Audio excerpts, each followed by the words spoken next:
देखिए into the wild segment में आज एक खास मेहमान हमारे साथ जुड़े हैं। आइए मिलकर उनका स्वागत करते हैं। Ramesh N Mehrotra ji, who is member national steering committee cheetah री इंट्रोडक्शन प्रोजेक्ट। नमस्कार सर, आपका बहुत स्वागत है। Thank you Priyadarshini ji, thank you Krishika, 4 दशकों का शो में बुलाने के लिए आप दोनों का धन्यवाद। Thank you sir, thank you for coming here. Sir, आप एक लेगेसी से आते हैं, एक 4 दशक का आपका एक्सपीरियंस रहा है इस पर्टिकुलर फील्ड में भी, और क्योंकि कल हम मनाने जा रहे हैं वर्ल्ड चीता डे भी, so this becomes all the more important that you are here with us. We are honoured. Sir, पहले तो ये बताएं, जैसे कृषिका ने भी कहा, हमने शुरुआत की चर्चा की कि ऑल ओवर ग्लोब जो चीता पॉपुलेशन है वो एक डिक्लाइन पे है, लेकिन भारत एक ऐसा देश है जिसने इसके ऊपर काम किया और इसको बहुत गंभीरता से लिया। आपका क्या कहना है? बहुत ठीक बात कही आपने, और बहुत एक इम्पॉर्टेंट चीज़ है। देखिए, चीता का डिक्लाइन इस सेंचुरी की सबसे ज़्यादा ख़राब चीज़ हुई है जी। कैट फैमिली में चीता ऑलरेडी 1 लाख साल पहले एक पॉपुलेशन बॉटलनेक से गुजरा था जी। उसके बाद वो दोबारा करीब 10 से 11 हज़ार साल पहले, जब आपकी आइस एज ख़त्म हुई थी, उसके वक्त भी ये पॉपुलेशन कोलैप्स हुआ था इसका जी। तो ये जो पॉपुलेशन बॉटलनेक के बाद जब ये जानवर आया, तो अफ्रीका में इसका सबसे ज़्यादा, आप समझ लीजिए डिफरेंट कंट्रीज में अफ्रीकन कॉन्टिनेंट के इसकी बसावट देखी गई जी। वहाँ पे over the period of time, इस 100 ईयर्स में लास्ट, चीता के डिक्लाइन में जैसे जैसे ह्यूमंस ने अपना फुटप्रिंट बढ़ाया, लोगों ने शहर बसाए, लोग रहने लगे, खेती बढ़ती गई, उससे चीता को, एक तो वो ऑलरेडी पॉपुलेशन से स्ट्रगल कर रहा था, उसकी पॉपुलेशन कोलैप्स कर चुकी थी बॉटलनेक में। बॉटलनेक का मतलब ये हो जाता है कि जब आप कोई पॉपुलेशन में इनब्रीडिंग होती है और उसकी सडन कोलैप्स होता है उसकी पॉपुलेशन में, उसकी आबादी में, तो उसको प्रजनन की बहुत डिफिकल्टी होती है और उसका पॉपुलेशन एक्सपेंशन नहीं होता है। राइट। तो ऐसे में उसके अस्तित्व का खतरा बन जाता है उसके ऊपर। चीता के साथ यही हुआ। राइट।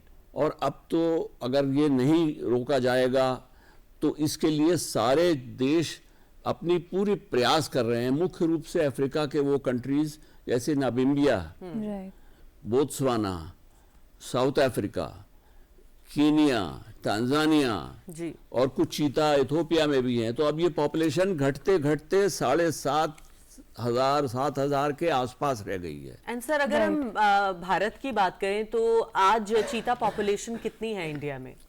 देखिए, चीता पॉपुलेशन तो हमने शुरुआत 2022 में करी है। हाँ, दोबारा से हमारे पास चीतास थे 1952 में। India lost all चीतास। पहले हंटिंग होती थी, तो जब हंटिंग होती थी तो शिकार का शौक एक ऐसी चीज है जो धीरे धीरे खत्म करता गया। टाइगर्स भी खत्म हुए, दूसरे बड़ी जितनी भी कैट्स थी जो कि एक स्पोर्ट की तरह माना जाता था उसको, तो वो खत्म हुई और उनकी संख्या में कमी आती गई जी।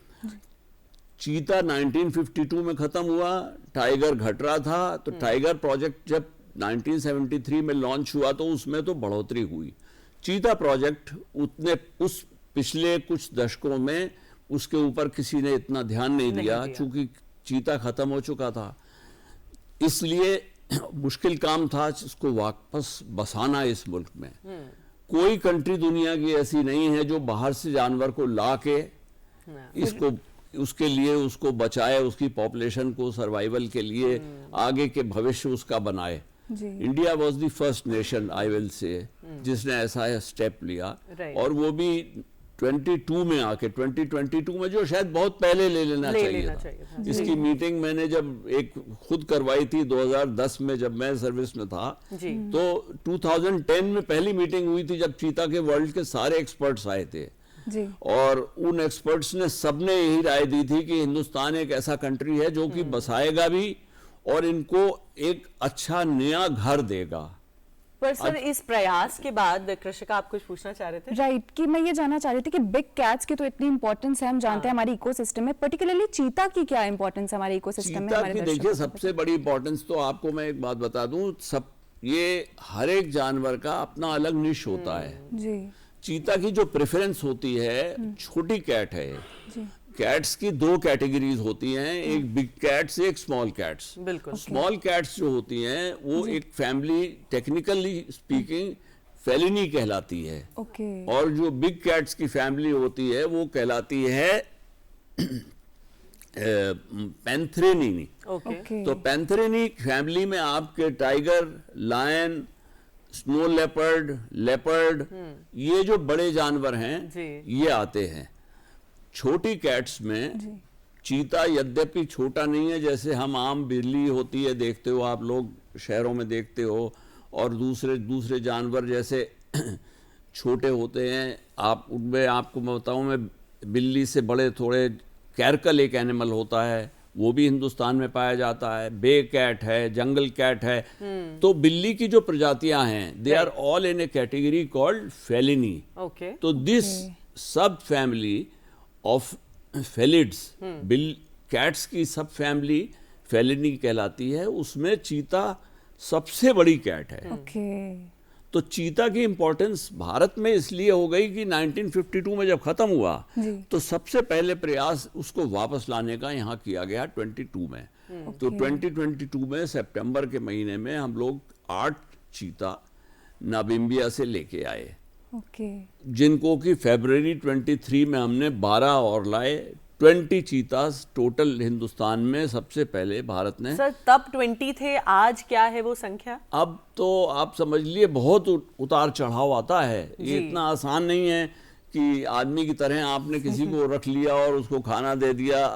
ये इसको तो अपना एक बसाना है, बसावट पूरा इकोसिस्टम चाहिए, एस्टैब्लिश करने को कहते हैं। तो एस्टैब्लिश जब वो अपनी टेरिटरी में करेगा, एक इकोसिस्टम में बड़ा होगा, जंगल उसको चाहिए होता है, एक डिफरेंट टाइप का जंगल चाहिए होता है, ग्रासलैंड इकोसिस्टम चाहिए होता है। तो उसके इस कार्य को इतना आसान जितना दिखता है उतना होता नहीं है। बिल्कुल। और ये आप बता रहे थे कि एक्सटेंट 1952 में हो गया था, 2022 में फिर से रिवाइवल हुआ, कूनो नेशनल पार्क चुना गया, वहां पे चीता लेके आ गया। तो पर्टिकुलरली वही नेशनल पार्क, उस प्रोजेक्ट के बारे में अगर आप स्पेसिफिक कुछ बता पाएं। कूनो नेशनल पार्क की सिमिलैरिटी चीता हैबिटेट से बहुत ज्यादा है, और सबसे सूटेबल हैबिटेट उसको माना जाता है चीता के लिए। तो कूनो में अब आज की तारीख में 21 कब्ज हुए हैं चीता के टोटल। और तो 20 कब्ज जो एडल्ट चीता आए थे बाहर से, हमने जो प्लेन से इनको बुलवा के यहाँ अपने एस्टैब्लिश किया था, उसमें से unfortunately 9 चीतास died and 11 चीतास plus they were giving a good population which is a record population in a way। और हमें 21 बच्चे टोटल हुए हैं चीतास के। तो अब पॉपुलेशन हमारे 32 हो गई है, और आप समझिए कि जो बढ़ के 0 से 32 पे हम पहुंचे हैं।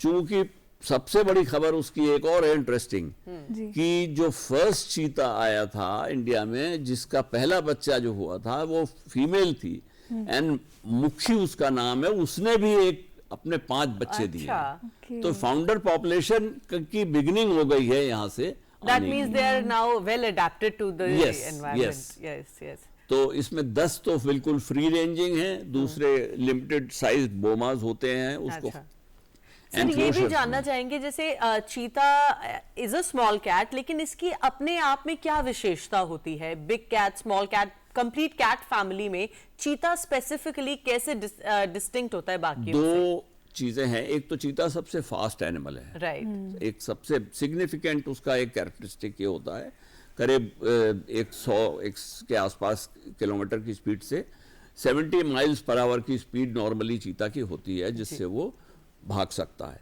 दूसरा, उसकी एक जो दूसरी कैट से मुकाबले डिफरेंस होता है वो एक ये होता है कि चीता बीइंग ए स्मॉल कैट, इसके जो गले की बोन होती है, हायोइड कहते हैं उसको, वो ऐसी होती है कि वो आवाज नहीं निकाल पाता है जैसे बड़ी कैट्स निकाल पाती है। ओके।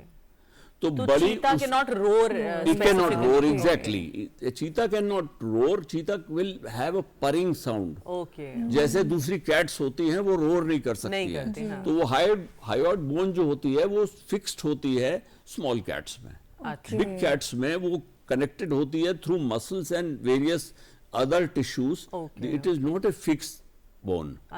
तो उसके मूवमेंट से वो साउंड बड़ी निकाल पाते हैं और वो तेजी से गर्जना करते हैं, जिसको कहते हैं हिंदी में जी। तो गरजते हैं, तो रोर करता है। लायन हुआ, टाइगर हुआ, इनकी आवाज से ही डर जाते हैं दूसरे जानवर। तो अगर हम एवोल्यूशन की बात करें इंडिया में पर्टिकुलरली कि किस प्रकार, अभी आपने बताया कि 32 पॉपुलेशन हो गई है चीता की, किस प्रकार ये एवोल्यूशन देखते हैं पहले जब से रिवाइवल फिर से स्टार्ट हुआ चीता का 2022 से? 2022 में तो अभी शुरुआत इसको हमने रीइंट्रोड्यूस किया है।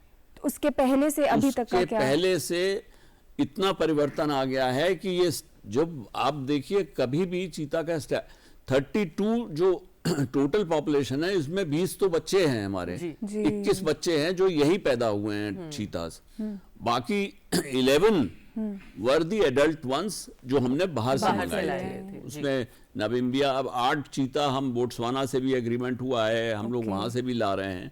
तो जितने ज्यादा डाइवर्स पॉपुलेशन ग्रुप से लाएंगे उतना ही उसका डीएनए स्ट्रेंथन होगा, उतनी मजबूती आएगी उसके सिस्टम में, जिससे कि वो प्रोजिनेट करे, आगे बढ़ सके और मजबूती रहे उसके वंश। ये तो इंडिया के पर्सपेक्टिव में बात हुई, बट ओवरऑल अगर हम एक चीता के एवोल्यूशन की बात करें, जब से हमने स्टडी शुरू करी है उसके ऊपर और आज तक, तो आप कैसे वो बदलाव देखते हैं इस स्पीशी में?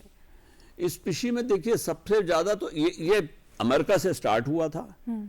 चीता की जो कैट फैमिली का ये एनिमल शुरुआत में सबसे ज्यादा इसका जो फर्स्ट एंसेस्टर जो बड़ा माना जाता है एसियोनिक्स पार्डिनेंसिस कहलाता था, उसको जायंट चीता बोलते थे, यूरोप में था। ओके। और दूसरा उसकी ब्रीडिंग हुई थी प्यूमा से। प्यूमा जो है वो माइग्रेट करके वापस अमेरिकन कॉन्टिनेंट में चला गया। अच्छा। तो प्यूमा की एक्सपेंशन अमेरिकन कॉन्टिनेंट में हुई और चीता की एक्सपेंशन जो एसिनोनिक्स पैरेंडेसिस से हुई थी वो हुई है अफ्रीका में। और ये 2.5 मिलियन करीब समझ लीजिए 25 लाख साल पहले से इसकी इस्टेब्लिश्ड वंशज मिलते हैं इसके। और एक प्रजाति इसकी जो बची है मुख्य रूप से वो एसिनोनिक्स जुबाटा है, जिसको कि सारे देशों में ही यही मिलती है।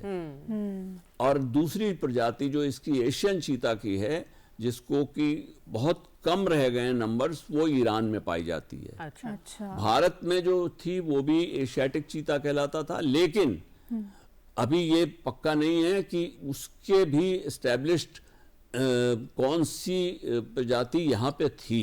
तो जो साइंटिस्ट कहते हैं वो ये मानते हैं कि अगर हम चीता को ला के बसाते हैं अफ्रीका के, तो वो इस्टेब्लिश होगा इस क्षेत्र में भी। ये मानने के बाद हम लोगों ने इसको एक्सपेरिमेंट को एग्रीमेंट करके स्टार्ट किया है। ऑल्सो जो ये रीइंट्रोडक्शन प्रोजेक्ट्स होते हैं स्पेसिफिकली इंडिया में, क्या चैलेंजेस फेस करने को मिले दोबारा से चीता को? देखिए, चीता को दोबारा लाने के लिए बहुत से फैक्टर्स हैं। इतना उसको एस्टेब्लिश करने के लिए एक तो सबसे बड़ी बात यह है कि उसको प्रॉपर मॉनिटरिंग उसकी हम लोग करते हैं।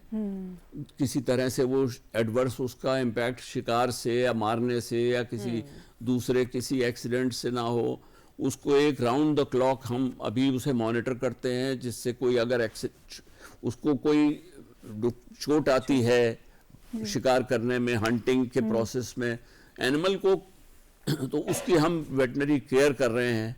तो वेटनरी टीम भी उसको मॉनिटर करती है, उसके मूवमेंट को मॉनिटर करते हैं। तो कोई जानवर जब नए देश में जाएगा, खासकर बिल्कुल ही डिफरेंट सिनेरियो होगा अगर उसके लिए, तो वो नई सर्च करेगा स्पेस अपने और एस्टेब्लिश करने की कोशिश करेगा कि हमें खाना मिले और रहने को एक प्रॉपर वो मिले।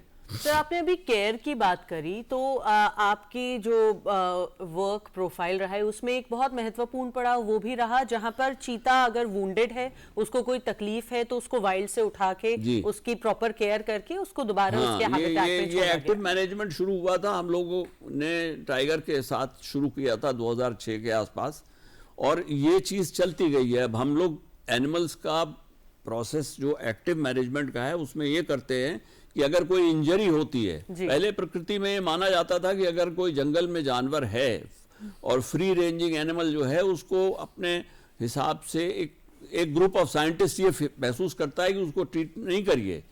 लेकिन जब रीइंट्रोडक्शन प्रोग्राम्स हो रहे हैं, इस तरह का जब सेंसिटिव प्रोग्राम है जैसे चीता का है और या दूसरे जानवर टाइगर का है, important to be taken care of. Yes, तो किसी भी मेडिकल असिस्टेंस की आवश्यकता उसको रहती है समय समय पर। अब चीता का रिट्रैक्टेबल क्लॉज जो होता है, उसके जो पंजे होते हैं वो अक्सर चोट लगती है उनको, चूंकि भागता है शिकार पकड़ने के लिए, वो उसको चोट लगती है तो उसके इंजरी हो सकती है।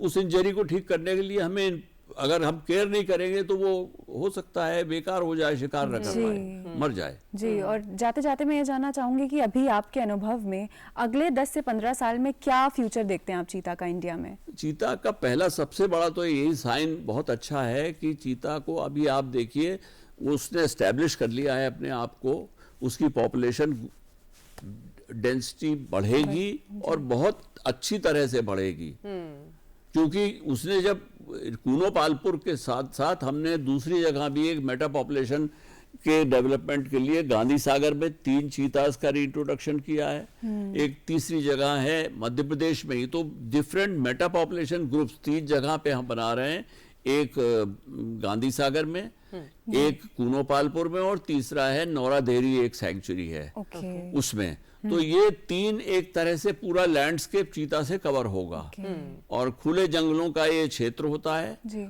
उस क्षेत्र में अगर चीता एस्टेब्लिश हो जाएगा तो हमारे ये क्षेत्र भी बचेंगे, आदमी को किसी प्रकार का नुकसान नहीं है उससे, क्योंकि हम मॉनिटर करेंगे कि वो नुकसान, मतलब कन्फ्लिक्ट जिसको बोलते हो आप, ह्यूमन एनिमल कन्फ्लिक्ट, वो मिनिमाइज हो। इसीलिए उसकी मॉनिटरिंग पेट्रोल पार्टी साथ रहती है, देखते रहते हैं दूर से उसको। ये सारी चीजें उसमें एक इम्पोर्टेंट एक तरह का प्रोटोकॉल होता है जिससे उसको हमें असिस्ट करना पड़ता है एस्टेब्लिश करने के लिए। सर, आपने इतनी सारी बातें इतने कम समय में हमें बताई, and it was actually a very interesting conversation to have. Thank you so much sir for coming here and giving us your time. Thank you very much, thank you so much, good bye.